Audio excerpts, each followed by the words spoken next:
बिस्मिल्लाहिर्रहमानिर्रहीम। अस्सलाम वालेकुम नाज़रीन, आपका मेज़बान अली हुसैन जी। 26 नवंबर करने वालों ने और ताकतवर ने ये सोचा कि अब पाकिस्तान तहरीक इंसाफ जो है वो क्रश हो चुकी है मुकम्मल तरीके से, उनके हौसले पस्त हो चुके हैं। हमने उनको जो झलक दिखाई है, खून रेजी की है, जिस तरीके से कत्लेआम किया है डी चौक में, लगता नहीं है कि अब पाकिस्तान तहरीक इंसाफ कभी सड़कों पर निकलेगी या कोई जलसा करेगी, जुलूस करेगी, या इनमें वो दोबारा जो जुनूनी रूह है वो वापस आएगी। तो ताकतवर को और 26 नवंबर करने वालों को सवाबी में कल जलसा करके पाकिस्तान तहरीक इंसाफ ने यह साबित किया है कि अब आप हार मान जाओ। अब मान जाओ कि अवाम की ताकत के सामने आपकी ताकत नाकारा हो चुकी है। अब आपके पास आखिरी हल यह था कि आप किसी को गोली मार सकते थे, और वो भी आपने अंधाधुंध गोलियां चलाकर, लाइटें ऑफ करके लोगों को वहां पर खून बहाया लोगों का। लेकिन फिर भी हम निकले हैं, आइन और कानून की बालादस्ती के लिए निकले हैं। इमरान खान साहब कॉल देता है, जब भी देता है, पाकिस्तान तहरीक इंसाफ के लीडरशिप बाय जैसी भी रहे, लोग निकलते हैं, लोग पीछे नहीं हटते, क्योंकि कॉल इमरान खान साहब ने दी है। जो बाय पाकिस्तान तहरीक इंसाफ की क्यादत है, उन्होंने कॉल नहीं दी होती। तो कल जलसे से खिताब में बड़े अहम ऐलानात किए गए, बड़ा अहम मैसेज दिया गया। एक तो ओवरसीज पाकिस्तानियों को जुनेद अकबर ने बड़ा क्लियर कट मैसेज भेजा है, और उन्होंने कहा कि इमरान खान साहब की जानब से, मैं इस फोरम के ऊपर ये बात कर रहा हूं, इस जलसे के सामने बात कर रहा हूं, कि आपने रिमिटेंसेस पाकिस्तान में नहीं भेजने हैं, कम करने हैं, और मजीद कम करने हैं, क्योंकि आपके भेजे गए रिमिटेंसेस जो हैं उनकी वजह से इस हुकूमत को सपोर्ट मिलती है, और जो इदारे हैं ये हुकूमत हमारे पीछे लगाती है, अवाम के पीछे लगाती है।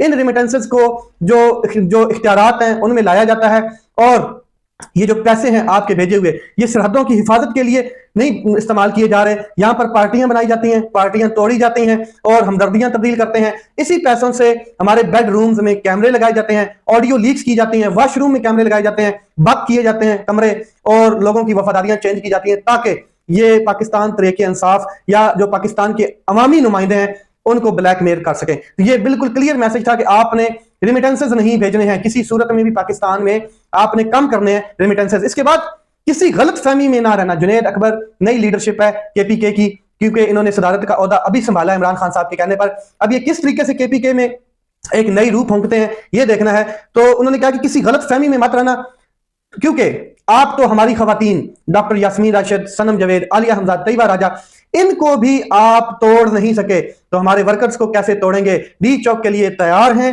हम दोबारा गोली खाने के लिए तैयार हैं। उन्होंने बिल्कुल क्लियर मैसेज दिया है। साथ में उन्होंने कहा कि मुल्की इदारों और अवाम में फैसले जो हैं वो बढ़ते हुए नजर आ रहे हैं। जितना खलीज है वो बढ़ती हुई नजर आ रही है। इदारों और मुल्क दोनों के लिए खतरनाक है। आप इस मुल्क के चाचे मामे अबू मत बने।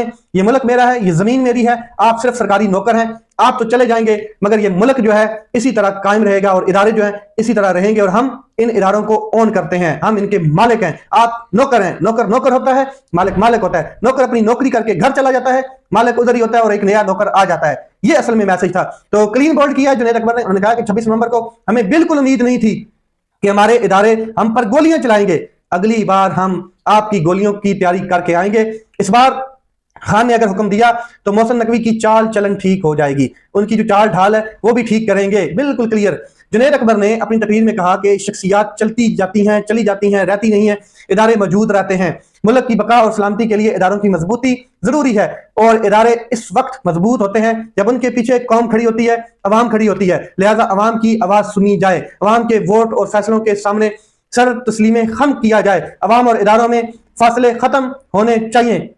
शदीद अल्फाज में नूरुल्लाह कादरी साहब ने कमाल किया, और उन्होंने कहा कि फार्म 47 की नाजायज और हरामी हुकूमत का 1 साल मुकम्मल हो गया है। क्या खराज तहसीन पेश किया गया है फार्म 47 की हुकूमत को। नूरुल्लाह कादरी जैसे मजहबी स्कॉलर से कहते हैं कि जो नाजायज हुकूमत है, फार्म 47 की लास्टिक वाली शलवारें पहन कर बैठी है, ये नाजायज और हरामी हुकूमत का 1 साल मुकम्मल हो गया। रिपीटेडली उन्होंने कहा, क्योंकि उनको जो काफिले आए हुए थे और उनमें से किसी ने फरमाइश की कि एक बार फिर जनाब, तो उन्होंने क्लियर ये बात की। शाहिद खटक ने अपनी तकरीर में मरकजी क़यादत से मुतालबा किया है कि जनाब बात यह है कि केपीके में हर दफा हम जलसा अनाउंस करते हैं, एक बार जलसा ये जो हमारी क़यादत स्टेज पर बैठी है ये पंजाब में अनाउंस करें। यकीन करें, पंजाब किसी के बाप का नहीं है, सिंध किसी के बाप का नहीं है, बलोचिस्तान किसी के बाप का नहीं है। जो भी है, आप एक बार पंजाब में जलसा अनाउंस करें, हम पंजाब में घुस के दिखाएंगे, हम जलसा कामयाब बनाकर दिखाएंगे। क्लियर क्लियर बातें की हैं, और ये मैसेज उन लोगों तक पहुंचा है, उनकी नींदें हराम की हैं इस मैसेज ने। एक चीज, दूसरा, जितना अवामी रद्द अमल आया है और जिस तरीके से अवाम निकली है, तो अब आपके पास एक ही चीज रह गई है रॉकेट लॉन्चर चलाएं लोगों के ऊपर जलसों में, जुलूसों में या एहतजाज में, फिर बम चलाएं, दस्ती बम चलाएं, क्योंकि गोली से काम तो बहुत आगे निकल चुका है। इमरान खान साहब ने फिर साबित किया कि लीडरशिप कोई भी रहे, कमांड कोई भी करे, इमरान खान के लिए अवाम निकलेगी, ज्यादा शिद्दत से निकलेगी। और सवाबी के जलसे ने यह कमाल कर दिया है। लीडरों का यह कमाल नहीं है, ये इमरान खान साहब के नाम का कमाल है, जिसकी कॉल पर लोग निकलते हैं। पाकिस्तान तहरीक इंसाफ के कारकुन आगे निकल चुके हैं, उनकी सोच आगे है अब, और वो लीडरशिप से बहुत जो है ना वो पूछते हुए नजर आ रहे हैं कि जनाब अब आगे का लाया अमल क्या है, हमें बताया जाए, हमें गाइड किया जाए। पाकिस्तान तहरीक इंसाफ के वर्कर जो है अब जुनैद अकबर से उम्मीदें लगाकर बैठे हैं, और देखना यह है कि इमरान खान साहब की रिहाई के लिए जुनैद अकबर कितने मुखलिस हैं, किस किस्म के इकदाम उठाते हैं, और वो KPK में वर्कर्स की उम्मीदों पर किस तरीके से पूरे उतरते हैं। ये बड़ी अहम चीजें हैं, बड़ा अहम दौरा है, और इस टाइम जो मामलात हैं वो बड़े संजीदा हैं। पाकिस्तान जो है वो बड़े संजीदा और बड़े जो खतरनाक दौर से गुजर रहा है, ये मैं आपको बता दूं। यहाँ पर अल्लामा राजा नासिर साहब ने भी बातें की हैं, उनके हवाले से एक उनकी स्पीच क्या थी। कहा गया कि कुरान मजीद के 6 पारे में इरशाद है कि अल्लाह ताला को पसंद नहीं कि कोई किसी को ऊंची आवाज में बुरा भला कहे मगर मजलूम, यानी कि अल्लाह को पसंद है कि मजलूम जालिम के सामने खड़ा हो, उठे, फरियाद बुलंद करे और आवाज बुलंद करे, जालिम को रुसवा भी करे। ये 6 पारे का उन्होंने हवाला दिया। साथ में उन्होंने कहा कि इस वक्त हम सब मजलूम हैं, हमारे हक पर डाका डाला गया है, जालिम और गासिब हमारे हुक्मरान इनके हैंडलर्स हैं।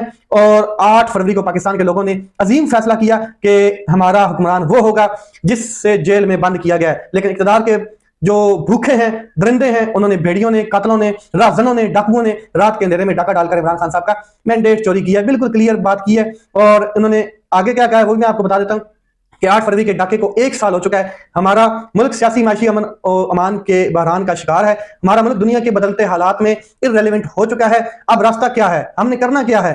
पहली बात यह कि हमें कभी मायूस और नाउमीद नहीं होना। आप में से अक्सरियत नौजवान है और नौजवान मायूस नहीं होते, बल्कि वो नामुमकिन को मुमकिन बनाते हैं। ये आसाब की जंग है और इस पर वही जीतेगा जो हिम्मत रखेगा, और जो हारेगा वो थक जाएगा। हुक्मरानों के चेहरों पर लिखा हुआ वाज़ेह नजर आ रहा है कि वो बौखलाए हुए हैं और बौखलाहट का शिकार हैं। बिल्कुल क्लियर मैसेज। अच्छा जी, आगे चलते हैं। सुप्रीम कोर्ट ऑफ पाकिस्तान को एक नया खत लिखा गया है, और यह खत लिखा गया है बैरिस्टर अली जफर की जानिब से।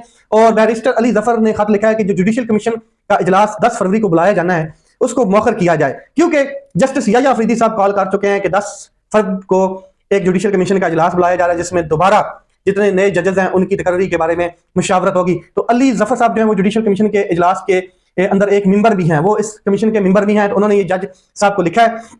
इससे पहले जो आपको मैं बता दूं कि 4 सुप्रीम कोर्ट ऑफ पाकिस्तान के जजेस हैं, उन्होंने भी खत लिखा है, जिसमें जस्टिस मंसूर अली शाह साहब, जस्टिस आयशा मलिक साहिबा हैं, जस्टिस मुनीब अख्तर, जस्टिस अतर मिनल्ला, कि ये जो जुडिशल कमीशन का इजलास है इसको मौखर किया जाए। जब तक 26वीं आईनी तरमीम का फैसला नहीं हो जाता, जब तक ये तय नहीं हो पाता कि आईनी बेंच और रेगुलर बेंच और इख्तियारात की जो जंग है वो तय नहीं हो पाती।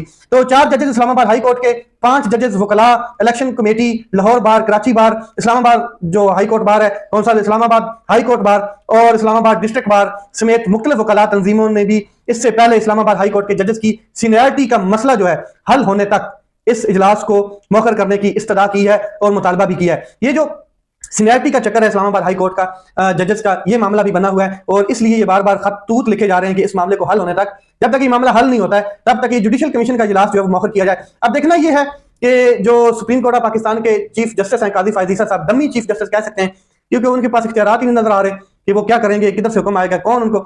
जजेस ये कहते हुए नजर आ रहे हैं 4 सुप्रीम कोर्ट ऑफ पाकिस्तान के कि किस एजेंडे के ऊपर अदलिया का जो म्यार है अवाम की नजर में कमजोर किया जा रहा है। तो अब देखना यह कि मामला ये किस तरफ जाते हैं। कल जुडिशल कमीशन का इजलास याह्या अफरीदी साहब बुलाते हैं या मौखर करते हैं, ये देखना है। लेकिन मुझे नहीं लगता कि ये मौखर किया जाएगा, ये बुलाया जाएगा। और जाहिर है क्योंकि हुकूमती कमेटी भी उसमें शामिल है, हुकूमत के लोग भी शामिल है, तो किसी एक के कहने पर तो ये लोग बात नहीं सुनेंगे। इशारे कहीं और से आ रहे हैं, ताकतवर कुछ और चाहता है, मगर ताकतवर को ये अब समझना चाहिए कि पाकिस्तान ज्यादा देर तक ताकत के नशे में नहीं चलाया जा सकता, बल्कि उसको आईन और कानून के मुताबिक ही चलना है, अवाम की उमंगों के मुताबिक चलना है। अपना ख्याल रखें, अपने भाई के चैनल का ख्याल रखें। पाकिस्तान जिंदाबाद।